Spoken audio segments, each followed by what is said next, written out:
सभी को मेरा नमस्कार।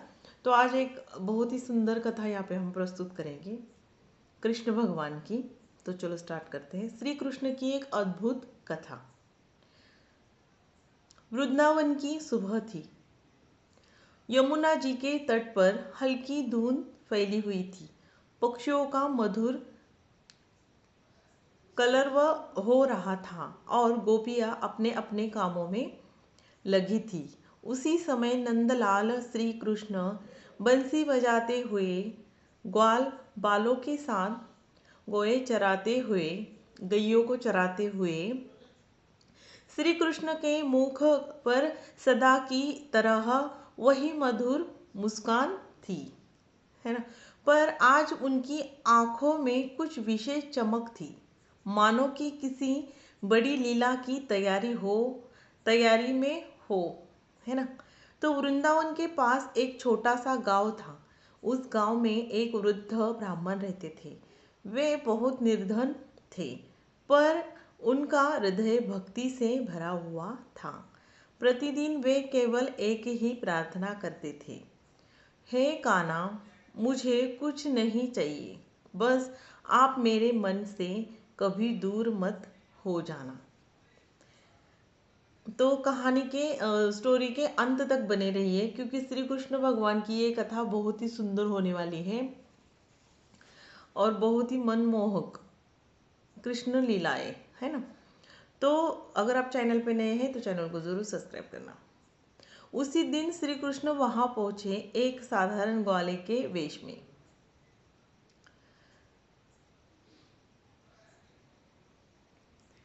तो हे कान्हा, मुझे नहीं चाहिए, बस आप मेरे मन से कभी दूर मत हो जाना, है ना।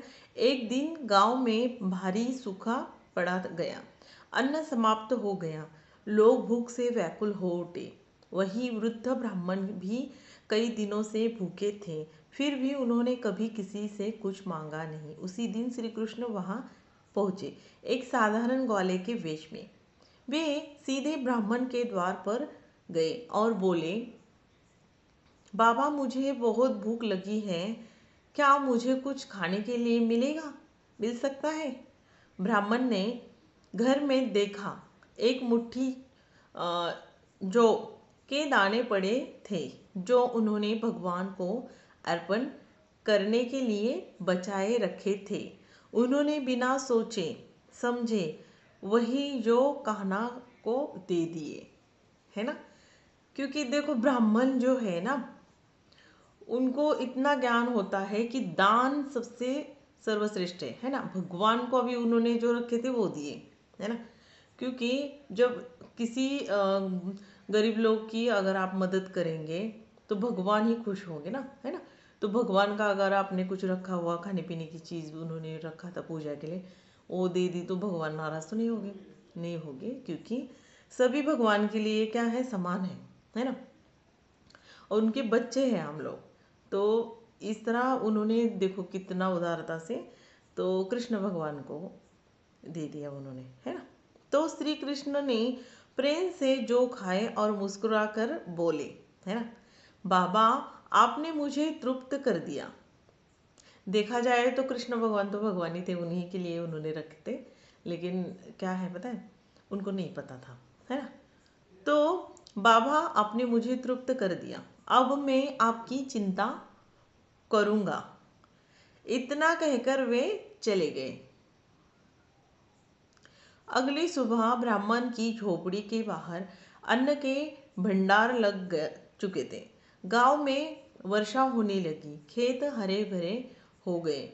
लोग आश्चर्य में पड़ गए, है ना। ब्राह्मण समझ गए यह सब उसी ग्वाले की कृपा है ना। उतना तो ब्राह्मण लोग देखो पूजा पाठ करते हैं, उनको उतना, या चाहे कोई भी आज के कलयुग के ज़माने में ना कोई भी स्मरण कर रहा है ना, तो उनको ज्ञान प्राप्ति होती है, अच्छी बुरे की पहचान तो हो ही जाती है। वे दौड़ते हुए वृंदावन पहुंचे। यमुना किनारे उन्होंने देखा वही ग्वाला अब श्याम सुंदर रूप में खड़े है, सिर पर मोर मुकुट, हाथ में बंसी। ब्राह्मण रो पड़े और बोले, प्रभु, आपने मुझे धन दिया, पर मैंने तो आपको कुछ मांगा ही नहीं था। श्री कृष्ण बड़े कोमल स्वर में कहा, बाबा तुमने मुझसे कुछ नहीं मांगा इसलिए मैंने सब कुछ दे दिया।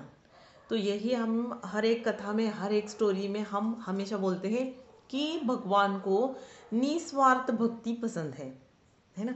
जो भी कोई अगर पूजा करता है, स्मरण करता है, पाठ करता है भगवान का, तो भगवान उसी से प्रसन्न होते हैं। उस वही भक्त भगवान जी को पसंद पसंद है जो निस्वार्थ भक्ति करते हैं। सही है ना, क्योंकि जो मांगता है उसको मिलता नहीं। ऐसे भक्त भगवान को पसंद नहीं जो मांगते रहते, रोते रहते, मुझे ये चाहिए, मुझे वो चाहिए, वो कभी संतुष्टि नहीं रहते। ऐसे भगवान के भगवान ऐसे भक्तों के मतलब प्रिय नहीं होते। भगवान जी को ऐसे भक्तों की ज़रूरत नहीं है, उन पे ज़्यादा प्रसन्न कृपा नहीं होती है। ठीक है। ब्राह्मण रो पड़े और बोले, प्रभु मुझे धन दिया पर मैं तो आपसे कुछ नहीं मांगा। श्री कृष्ण ने बड़े कोमल स्वर में कहा, बाबा तुमने मुझसे कुछ नहीं मांगा इसलिए मैंने सब कुछ दे दिया। जो मुझे बिना स्वार्थ के याद करता है मैं स्वयं उसकी जिम्मेदारी बन जाता हूँ। इतना कहकर श्री कृष्ण अंतर्ध्यान हो गए। उस दिन के बाद वह ब्राह्मण नहीं बल्कि पूरे गांव के लोग समझ गए, भगवान को पाने के लिए धन, ज्ञान, दिखावा नहीं, सिर्फ सच्चा प्रेम और विश्वास चाहिए। और आज भी जो मन से कृष्ण कहता है, कान्हा उसकी राह स्वयं आसन कर देते हैं, है ना। स्वयं मतलब सारी मुश्किलें उनकी पूरी आसान कर देते हैं कृष्ण भगवान, है ना। इतने प्यारे कृष्ण भगवान। तो कथा से हमें क्या शिक्षा मिली, है ना। चलो देखते हैं। अगर आप है ना कृष्ण भगवान के भक्त हैं तो कमेंट में ज़रूर कृष्ण भगवान का बहुत सुंदर, आप सुंदर सा प्यारा सा, उनके तो कितने सारे नाम हैं, तो कमेंट में ज़रूर टाइप करना। और चैनल पे नए हैं तो सब्सक्राइब करना और एक लाइक ज़रूर करना। तो कथा से हमें क्या शिक्षा मिलती है ना। तो निस्वार्थ भक्ति कभी खाली नहीं जाती। भगवान भाव के भूखे हैं, भोग के नहीं। जो आप भोग के नहीं मतलब आप खाना वगैरह कुछ भी रखोगे, फूल रखोगे, ये सारी चीज़ें भगवान को पसंद नहीं है। भाव, श्रद्धा, जो जब भी हम पूजा करते हैं, अगर आप पूजा कर रहे हैं भगवान को देख के आप पे आंसू आते हैं आँख में से, और बहुत जैसे एक बच्चे को माँ कैसे देखती है ना प्यार से, अगर इस तरह से आप देख के आपके भगवान को आप प्यार करते हैं, है ना, निहारते हैं, ऐसी भक्ति चाहिए ना प्रभु को। तो यही है ना। तो जो और स्मरण सबसे तो ज़रूरी है, नाम स्मरण, है ना। जो प्रभु पर छोड़ देता है प्रभु उसका बस संभाल लेते हैं, है ना। तो यही होता है। देखो अभी इस तरह से कृष्ण भगवान की स्टोरीज़, बहुत सारी स्टोरीज़ हैं। हम हर रोज़ एक अलग अलग कथाएँ, स्टोरीज़ चैनल पे अपलोड करते हैं। अगर आपको कथा ये वाली पसंद आई तो चैनल को ज़रूर सब्सक्राइब करना। और कोई भी स्टोरी जो भी हम भगवान के बीच बीच में हम कुछ नहीं बोलते, जब स्टोरी क्रिएट कर रहे हैं तो स्टोरी ही क्रिएट होती है ना। बीच में एक हर कोई शब्द है उसका बस मतलब बताते हैं, है ना। तो कथा के बीच में ना कोई दूसरी चीज़ हम यहाँ पे बोल दें, है ना।